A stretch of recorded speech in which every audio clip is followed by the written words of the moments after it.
कक्षा नवम के मेरे प्रिय भैया बहनों, आज के इस कालांश में अपन प्रायद्वीपीय पठार का अध्ययन करेंगे, समझेंगे।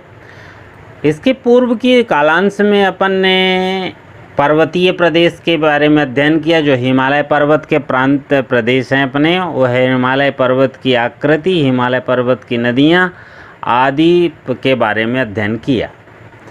दूसरा भाग है उसका जो अपना उत्तर का विशाल मैदान, उपजाऊ भूमि है हमारी, जो हमें अत्यंत धनाढ्य भूमि है हमारी, जो हमें धनवान बनाती है, उस भूमि के बारे में, जिसको उत्तर का विशाल मैदान कहते हैं, उसके विषय में अपन ने अध्ययन किया।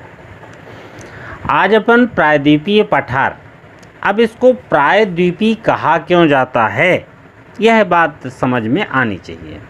आपकी समझ में जैसे पर्वतीय प्रदेश यानी हिमालय का पूरा पहाड़ वाला प्रदेश अपन ने पढ़ा, फिर उत्तर का विशाल मैदान, मैदानी भाग पढ़ा। अब आज अपन प्रायद्वीपीय पठार को पढ़ रहे हैं, तो विषय ये उठता है कि इसको प्रायद्वीपीय पठार कहते क्यों हैं। जरा इस बात को हम समझेंगे तो आपने यह आपकी समझ में आता है, आपने यह अध्ययन किया है कि पर्वतों के पत्थरों के करोड़ों वर्षों में पत्थरों के तापमान, उनके ऊपर जो ऊष्मा पड़ती है सूर्य की, उस ऊष्मा से पत्थरों के टूटने और फिर वर्षा के कणों द्वारा रगड़ खाते खाते करोड़ों वर्षों से ये जो नदियों द्वारा बहाकर लाई गई मिट्टी और वो पत्थर हैं, टूटे हुए पत्थर के टुकड़े, बालू इत्यादि, उनसे यह क्षेत्र बना। पहली बात तो ये समझ में आना चाहिए कि जो हमारा उत्तर का विशाल मैदान और उससे ऊपर हिमालय से आने वाली नदियां हैं, उन तमाम पत्थर और कंकड़ों को लाकर इस क्षेत्र में नदियों द्वारा डाला गया है।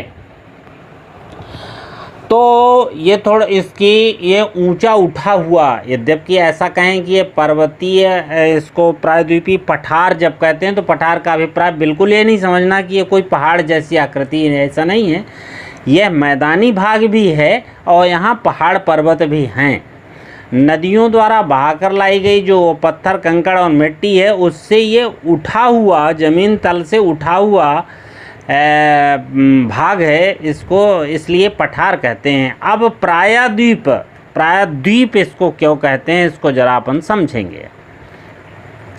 तो आप देखेंगे कि भारत के दक्षिण में हिमालय, भारत के दक्षिण में, सॉरी इसको छोड़िएगा, भारत के दक्षिण में जो हमारा हिंद महासागर है, उस हिंद महासागर में, और एक तरफ आप देखेंगे तो बंगाल की खाड़ी है, दूसरी तरफ अरब सागर है।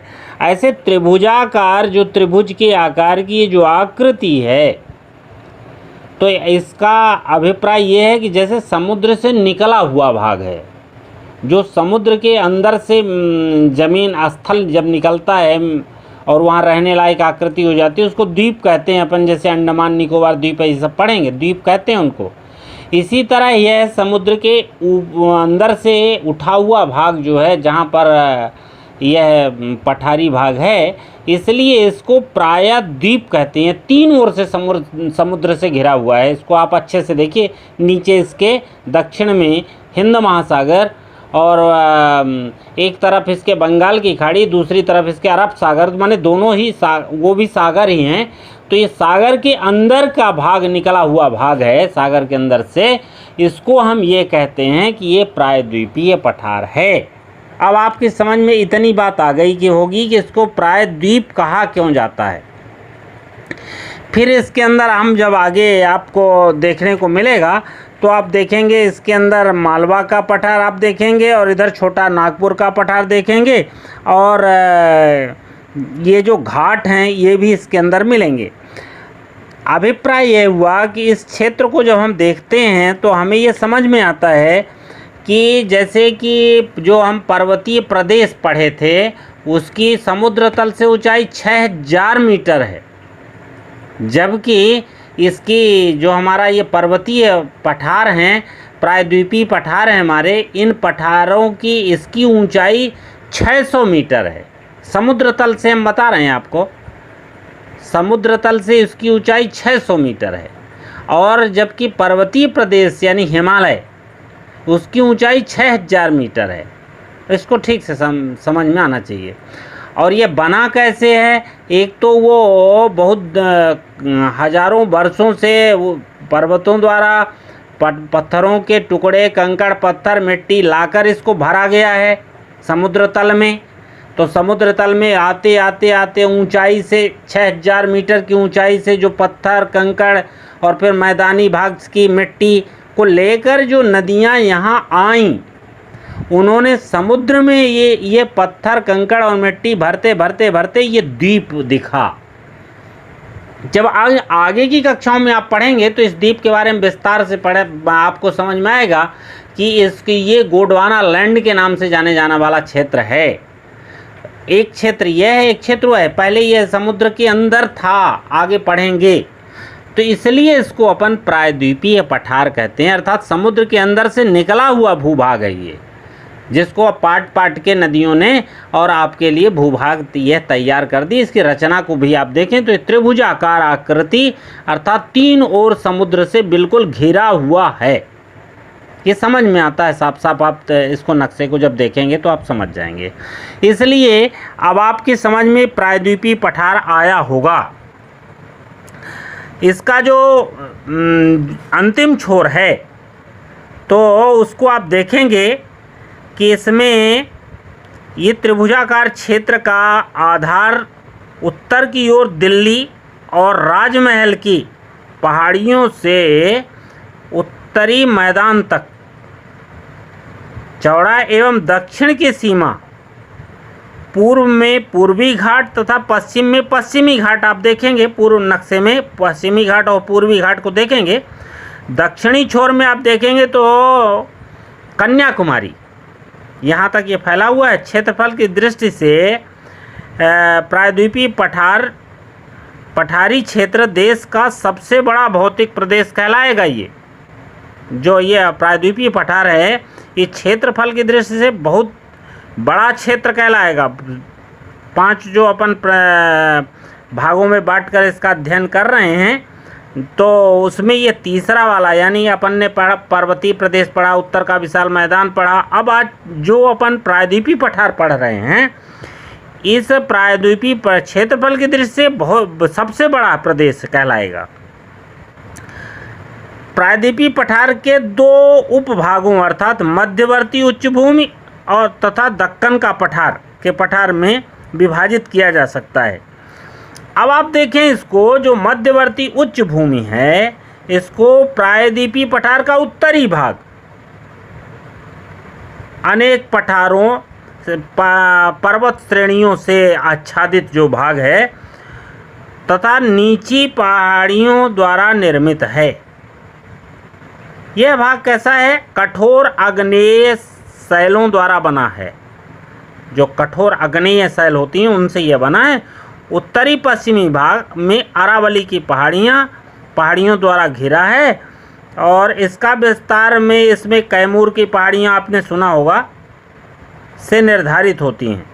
अमरावती तथा विंध्याचल पर्वतों के बीच, जो अमरावती है और विंध्याचल पर्वत, विंध्याचल जिसको कहते हैं, के मालवा का पठार स्थित है। जिसको मैंने पहले आपको बताया कि मालवा का पठार यहाँ दिखाई दे रहा है, तो इस मालवा के पठार को आप समझेंगे।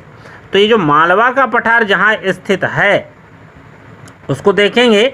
इस पर बेतवा, पार्वती, काली सिंध, चंबल, माही आदि नदियाँ यहाँ से बहती हैं। अब जो उच्च भूमि है, मध्यवर्ती उच्च भूमि, इसके उत्तर पूर्वी भाग को अपन बुंदेलखंड कहते हैं। कैमूर और भंडेर श्रेणियों के पूर्व में बघेलखंड का पठार है। अब आप कैमूर और भंडेर श्रेणियों के पूर्व में जो ये बघेलखंड है, जहाँ अपन बघेलखंड को ठीक से जानते भी हैं अपन, नर्मदा तथा यहाँ से नर्मदा और सोन नदी की घाटियों के बीच विंध्याचल कैमूर पहाड़ियाँ बनाती हैं। है ना। सोन नदी का उद्गम आपने देखा है, उसको जानते भी हैं आप। सोन नदी के पूर्व की ओर झारखंड का छोटा नागपुर का पठार भी स्थित है। अब आप नक्शे में छोटा नागपुर का पठार देखेंगे तो यहाँ पर ये दिखाई दे रहा है छोटा नागपुर का पठार।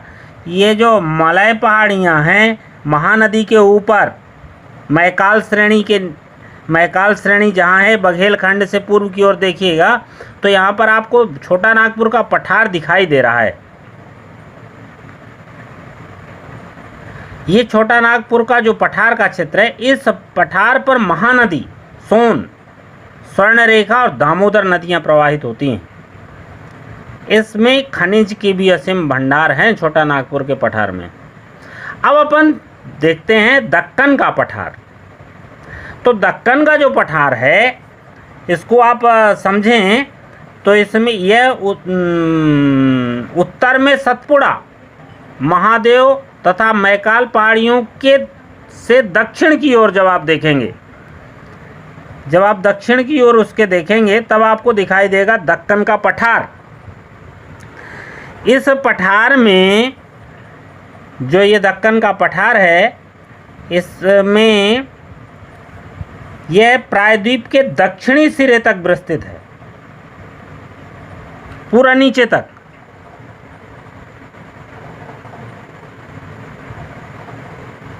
कन्याकुमारी तक इसको हम समझेंगे, जिसको हम कहते हैं दक्कन का पठार। इसका घाट का क्षेत्र छोड़कर जिसको हमने चर्चा की थी, पठार का उत्तरी पश्चिमी भाग मुख्यतः लावा निक्षेपों से निर्मित है।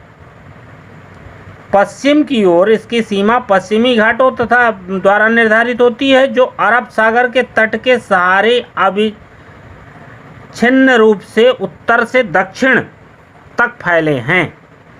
तो ऐसा कहें कि महाराष्ट्र और कर्नाटक में इसे सह्याद्री कहा जाता है। सह्याद्री पर्वत इसको सुना होगा।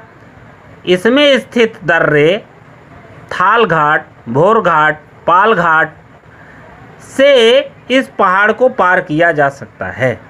तमिलनाडु में इन्हें नीलगिरी के नाम से पुकारते हैं और केरल तमिलनाडु सीमा पर अन्नामलाई, कार्डामय, इलायची पहाड़ियों के नाम से जिसे पुकारा जाता है।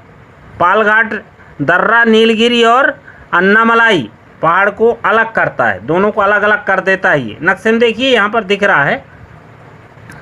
अन्नामलाई की जो शाखाएं हैं वो पालनी पहाड़ियाँ और इलायची की पहाड़ियाँ कहलाती हैं। दक्षिण भारत का सर्वोच्च शिखर अन्नाईमुदी 2695 मीटर पालनी पहाड़ियों में स्थित हैं। पूर्वी घाट 800 मीटर लंबा है। महेंद्रगिरी इसकी सबसे ऊंची चोटी है। इनमें नीस चट्टानों की प्रमुखता है। अब आप पूरा इसको यदि समझें तो प्रायद्वीपीय पठार अत्यंत प्राचीन चट्टानों से बना होने के कारण खनिज पदार्थों में धनी है।